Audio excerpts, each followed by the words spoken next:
আর এবার যে খবরের দিকে আমরা নজর রাখবো, রাজ্যের রিপোর্টে সন্তুষ্ট কেন্দ্র, রাজ্যের রিপোর্টে খুশি কেন্দ্রীয় আধিকারিকরা। আপনাদের জানিয়ে রাখি, একাধিক প্রকল্পের টাকা বন্ধ নিয়ে কেন্দ্র রাজ্য বৈঠক হয়। আর এই বৈঠকের ঠিক নির্যাস কি জানবো প্রতিনিধি সোমরাজের কাছ থেকে।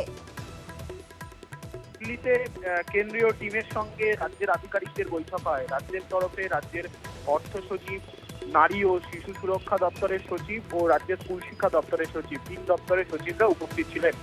তোমার হয়তো মনে আছে, প্রধানমন্ত্রী নরেন্দ্র মোদীর সঙ্গে মুখ্যমন্ত্রী মমতা বন্দ্যোপাধ্যায় বৈঠক করেছিলেন। রাজ্যের একাধিক প্রকল্পে টাকা বন্ধ রয়েছে, কেন্দ্র টাকা দিচ্ছে না, তা নিয়ে মুখ্যমন্ত্রী মমতা বন্দ্যোপাধ্যায় প্রধানমন্ত্রী নরেন্দ্র মোদী বৈঠক হয়েছিল। তারপর মুখ্যমন্ত্রী মমতা বন্দ্যোপাধ্যায় জানিয়েছিলেন যে কেন্দ্রের তরফে একটি টিম তৈরি করা হবে যারা রাজ্যের সঙ্গে বৈঠক করবে।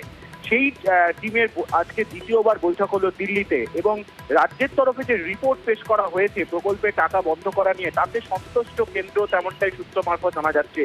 আজ দীর্ঘ কয়েক ঘন্টা দিল্লিতে বৈঠক হয়। সেই বৈঠকেই কেন্দ্রের আধিকারিকরা সন্তোষ প্রকাশ করেছে রাজ্যের রিপোর্টের ওপর।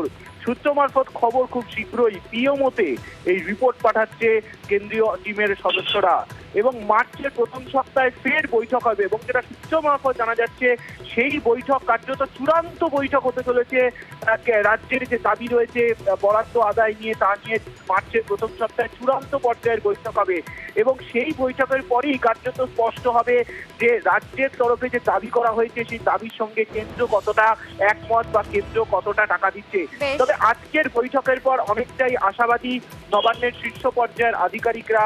আজ দীর্ঘ কয়েক ঘন্টা বৈঠক হয়। তোমাকে জানিয়ে রাখি যে অর্থ দপ্তরের সচিব একটি প্রেজেন্টেশন পেশ করে কেন্দ্রের টিমের কাছে, যেখানে পিএমওরও একাধিক আধিকারিকরা ছিলেন।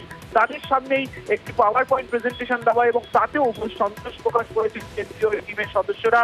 ফলত রাজ্য আশাবাদী আজকের এই বৈঠককে কেন্দ্র করে, এবং মার্চের প্রথম সপ্তাহে চূড়ান্ত বৈঠক হবে কেন্দ্রের সঙ্গে রাজ্যের। মূলত এই রাজ্যের তরফে যে দাবি বরাদ্দ আদায়, অর্থাৎ দীর্ঘদিন ধরে যে তারা যে বিভিন্ন প্রকল্পে বরাদ্দ বন্ধ রয়েছে, তা নিয়ে মার্চের প্রথম সপ্তাহে চূড়ান্ত বৈঠক হতে চলেছে বলেই সূত্র মারফত জানা যাচ্ছে।